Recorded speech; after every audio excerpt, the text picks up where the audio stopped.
Since the player break has started, there's been a lot of insane roster changes that have been made, and one of the changes that I want to discuss is actually Malbs joining G2 in place of Nexa. So today I want to take a look at some of the games that he's been playing in North American Challenger League and have a look at how he's a very aggressive player and kind of just discuss how I think he's going to fit into G2 and why I think he is really, really good. And we'll get into that right after a quick word from our sponsor. Today's video is sponsored by SkinsMonkey. SkinsMonkey is a site where you can trade skins that you already have to get some skins that you might want. That way you can hop into your next game with some fresh new skins. All you have to do is log into the site through Steam, put in the skins that you don't want anymore, grab the skins that you do, and then click trade. Trades happen almost immediately, and any balance that you don't use in the trade will roll over for a trade that you might do in the future. Right now you can get a free $5 if you were to use code Austin on the site, and if you were to use my code you would get an additional 5% on top of the 30% deposit bonus. So let's say if you deposit $100, that means you would get $135 if you use my code to deposit. So make sure you guys check out SkinsMonkey, and let's get right back into the video.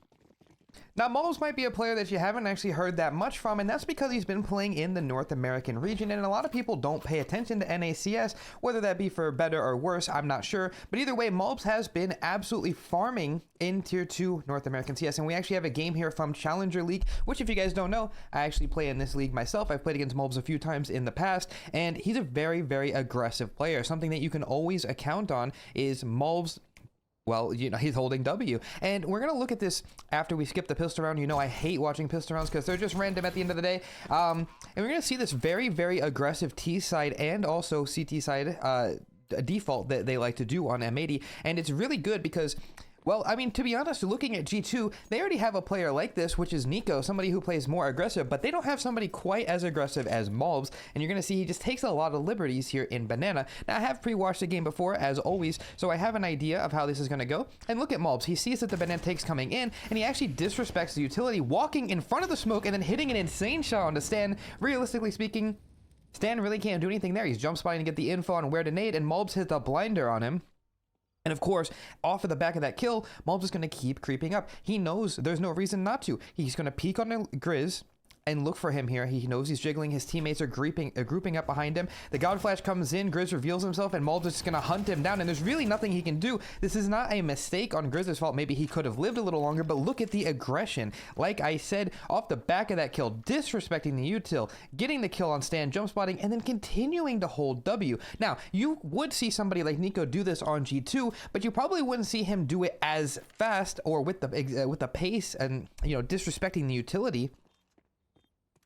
And that's not to say that you wouldn't see somebody like Nico do a play like this, but it's the fact that Malbs is going to continuously do things like this. We have another round here. He's behind the bottom banana smoke, in case you can't tell. And look, he's getting ready to walk through. Granted, he just takes this liberty, like I said, again, doesn't even get flashed in. And the other team, wild card, by the way, if you didn't know, is not going to be expecting this until that nade gets thrown in. Now, they have a setup made to counter an aggressive play like this. Look, another smoke. That's two smokes that Malbs has walked through already, and he gets all the way up and spots somebody jiggling. Now, off the back of getting spotted, he is going to back up. I think he recognizes that there's some sort of flash setup coming in. He gets boosted up here, which, if you don't know, that spot behind the wall there, that roof actually does block the flash that just got thrown. He just wasn't up there in time. But if he would have been there, he could have probably stopped this fight from happening, you know, had an advantage. But the retake comes in for top car. He's going to have to respect that. He can't just sit in a molly, and they pretty much know what's going on here, but you might notice here that he's not afraid of what's happening. Now, he knows the banana take is coming. They see the smoke is coming down. They know they've just done this late banana. This is just a setup, right? Like, they're doing late banana. Let them walk in, use their utility, and then you push them back and then push them back to take banana. He knows what's happening. But again, look, he's not afraid. He's playing inside, and he's just going to hold. He's just going to hold. He's going to get both of the kills here. Maybe he got a little lucky on the second one, but he's also going to find the third. Now, this is another example of how aggressive Malbs is. He could have respected the fact that the banana take was coming in. He could have left. He walked through two smokes at the beginning of the round, but it doesn't matter. He gets two kills, and he knows that there's a third person there, but he knows that there's a timing. He has to go before the rotates can come in. He doesn't want to let that third person get comfortable, so he just sends it, and he finds a 3K. So we've gone ahead and skipped a round, and we've moved on to round number 5. Now, this round is really good because Malbs is going to make his way into banana, and he's going to go very, very fast through the smoke. Now, we've seen a play like this made by Hooksy. If you remember the demo review I did Hooksy versus Stewie, top right of your screen if you haven't seen it. We did cover a play like this, fast banana, very, very common in your banana player, and unfortunately for Stan, he's going to get caught in front of that molly. Now he's looking away to play anti-flash because Grizz is throwing the flash for him, but unfortunately it's not in time and Malbs will take him down. But better yet, he knows that he doesn't want to stop. Why would he stop? The rotates are far away. We're going to keep holding W, and we're also going to be able to secure a trade onto Grizz and pretty much give the B side, and that's going to be the round. Like I said, another round for M80. Let's go to the next. We have another aggressive round. You might have noticed a tendency here of Malbs to play in your face. So in this round, they threw the top car smoke. This would be a wild card through the smoke, and Grizz wants to go for a peek. That smoke is to put out the molly. He goes for a peek on the deagle, but Malbs is not afraid. He knows what that smoke is. He knows that they don't have a good buy, so he's just going to stand here and he takes that duel and he's going to win it. I like the attempt from Grizz, but it's just not enough. But after he leaves banana, it's even better because even though he is a very aggressive player, he's still a very calculated player. Look at this angle that he has chosen to play. If we go and look, dude, this bug is still not fixed. Valve, please look at this angle. If anyone comes bottom banana, look at this. That's a free kill. Malbs is just going to take them down.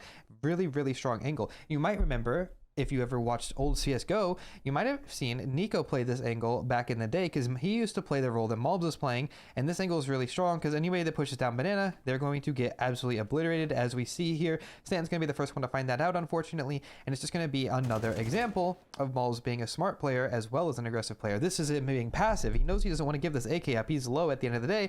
Giving that AK up could be really bad. So I'm really excited to see how he's going to slot into G2, given the fact that he plays this role very, very well. I've gone ahead and skipped the last round because it was just a set play, so not a lot to look at there. Here we have another round of Malbs going into banana. He's going to start with the top car molly. It's important to note he is getting this smoke thrown for him by his teammate. If you've seen this smoke, you might think it's from the CTs because it smokes off bottom banana, but actually what it does is it puts out any deep Molotov that the CT might throw and allows Malbs to play in this cubby in door. I call this spot that he's standing in door. You might call it broom or whatever, but he plays here and he actually has a nice angle where the Molotov would normally get, but it doesn't because the smoke, and it's a cool little thing. But yes, so he's playing this angle with the smoke. Like I said, nade comes in. It looks like, you know, a wild card's probably not taking down. Malbs recognizes that pretty quickly here and decides to challenge. Again, no flashes. He's just going to take some liberties here, walking up. We get the nice top car take here. We get the Molotov corner. Nobody can run away. And once he sees there's nobody sandbags, he does have his teammates with him, but he's just going to start walking in with this flash, you know, getting people off the angle, kind of looking around. Do we see anybody? You know, and this is again what I'm talking about. It's just such an aggressive play from him, but he's done it every single round. And he's so confident in his aim to be able to do something like this. It really does remind you of a younger version of Nico back when he joined FaZe, back when he was on Mouse. And it just is, it's so refreshing to see that. And look at this, confidence wins again. Smoke comes in, he gets in front of it. Before it can even pop, he steps in front of the smoke. Grizz never expects that. And then he continues on because why not? And he's going to find a second on to Stanislaw. And he pre-fires the boost just in case the third person were to be there. And look at that, he runs right through their own coffin smoke. He knows it's very, very unlikely for someone to be here. Granted, I know they are playing against an eco, but it's still important to note that he just does not care. And he's playing very, very confident. And I love that. So we've got another round here. Malbs is going to do the same thing. It's important to note this time he nades into the car molly. I think he was expecting a fast banana take. That's normally what you throw that nade for. So if they try to tank the molly, you actually hit them with the HE, so they take more damage as they're running through the molly. It's really good. But as soon as he recognizes that that's not happening, he's going to walk in and try to use his teammate's smoke. Unfortunately, it has missed in this instance, so he doesn't have that gap that we saw him use before. So he's going to have to sit here and wait it out. I've gone back in time. I hate when that happens. But yeah, this was the gap that I was talking about before. It's also in the round before, so give me a second to skip back. We had to wait the timeout out. Okay, yes, here we go. And he's going to wait this out. The smoke deep is going to come in for the CTs any second here, and he's going to see that they want to take late right here. Boom, and he's ready for it. His teammates are going to flash a molly top car, you know, to kind of deny this take coming in. And once he sees that the take has been stopped by one molly, there was no other utility. They didn't molly that deep.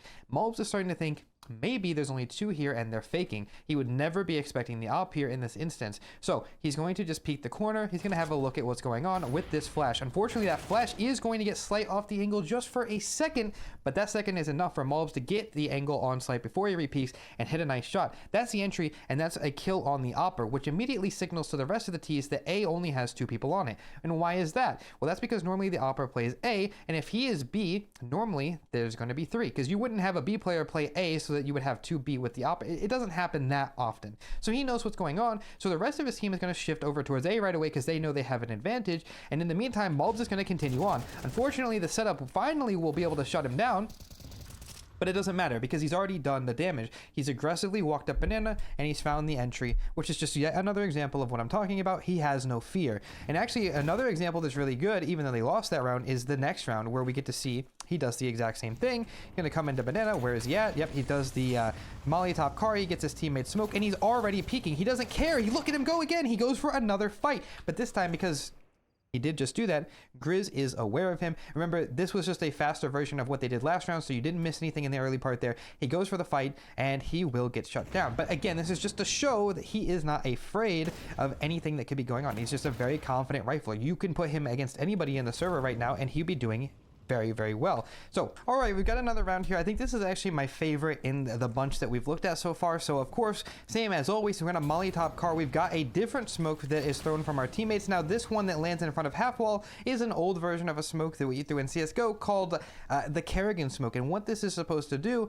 it is supposed to put out the close Molotov that sometimes the CTs will throw. And it also leaves a little gap on the right here for us to maybe play in that we can lurk through with a flash later on. It just stops the CTs from taking fast banana, and it lets the T's maybe pressure early banana with it. Now, you would see this smoke thrown whenever we do a play that we did before, wherever we have Malbs jump through top car and fight right away with the flash. He did that earlier in a previous round with the smoke, and this round he's just going to use it to solo banana. Now, he's going to take a little utility damage here, but mostly he's just going to stay and make sure that they don't take it.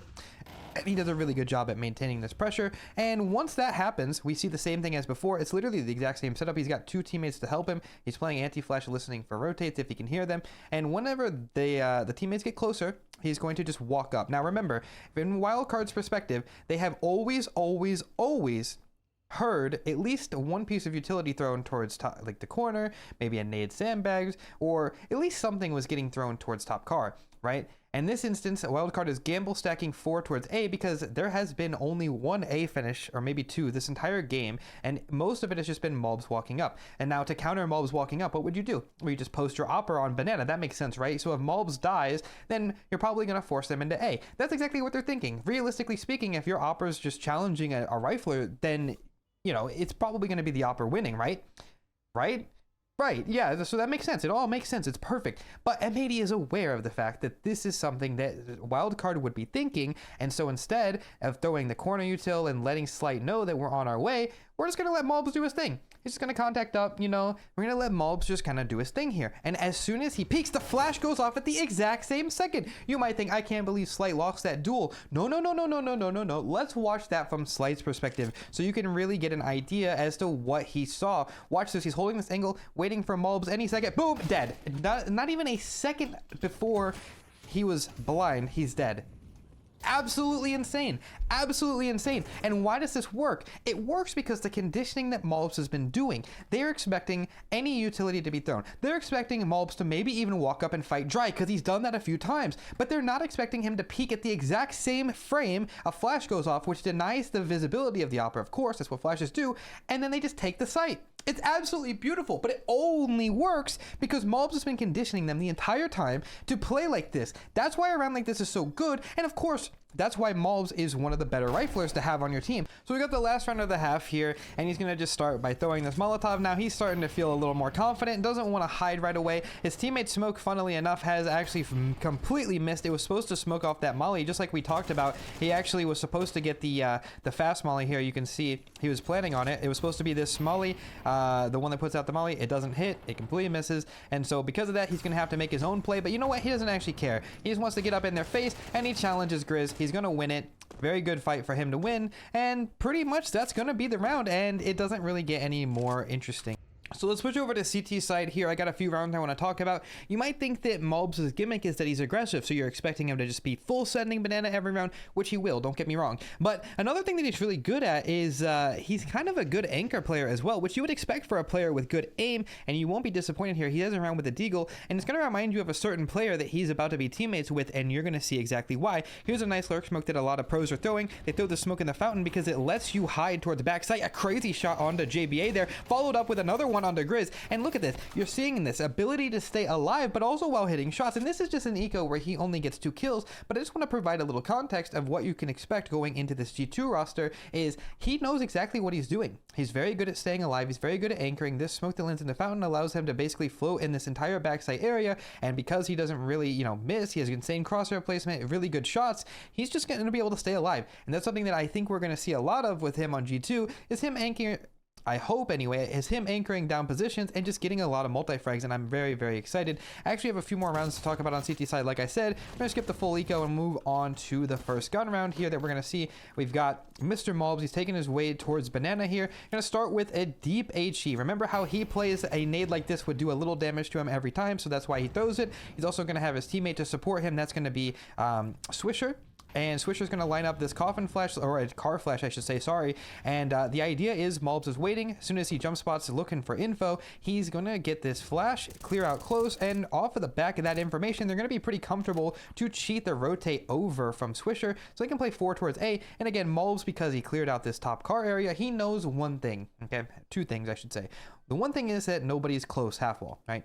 So if anyone is Banana, let's think about how Malbs plays. He likes to hide in this cubby down here with a door cubby, and he knows that there's a timer, right? So if somebody were to creep up without throwing any utility, it would take them about 20 seconds if they left the instant that he walked away, which means that there's 20 seconds that Swisher can go play A, but more importantly than that, that's probably not going to happen because he's not playing against somebody like himself. So they're going to throw corner molly. They're going to throw a lot of utility that's going to basically give Swisher about 30 seconds to maybe 35 seconds to just confidently be an A player until Malbs is going to require backup. And even then, Malbs still has a smoke that he can use to delay for even longer and pretend that there's more people here. This is just Inferno theory where you can have a 4th A player because of the threat of there being 2 people B is a lot stronger than you would think. I mean, nobody's just going to walk up here. You're not going to see rounds like we saw before where Malbs just contacts up and then peeks the upper. Very, very, very rarely you'll see that. And that's why a play like this is so good. Remember, he did just clear the top of Banana, so this is it's just a very good round. And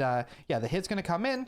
They're going to shut it down. We've got 2 more rounds to look at, and this is one of the fast rounds that they're going to take in towards Banana. We see Malbs is going to start with this molly. He's going to peek the car molly, which is crazy, to be honest. And he's going to go for a spam, and look at that. He's going to find 1, but unfortunately, he'll get taken down. He would have died to the molly regardless, but Grizz survives with 1 HP. He does get the trade, though, and that is going to be fast Banana control, which is pretty much going to allow them to, you know, win the round because Grizz will go down to the damage done by Malbs. Now, for the last round, we do have a round where he is going to be soloing B. Going to start off with a nice car molly that bounces off the half wall there, and then they're going to come in, and Malbs is going to recognize that they wanted to go fast B. He needs to get this smoke down to kind of buy himself a little bit of time here, and then, you know, throws the molly, recognizes that it's going to be a B hit, and you're just going to get to see basically one of the better holds from a B player. He gets this kill on Grizz through the smoke, plays oranges, finds 2 more, and the round is just over, and so is the game, and so is this review. So if you did enjoy this video and you're excited to see how Malbs does on G2, make sure you let me know in the comments if you enjoyed the video. Make sure you guys sub to the channel and leave it a like,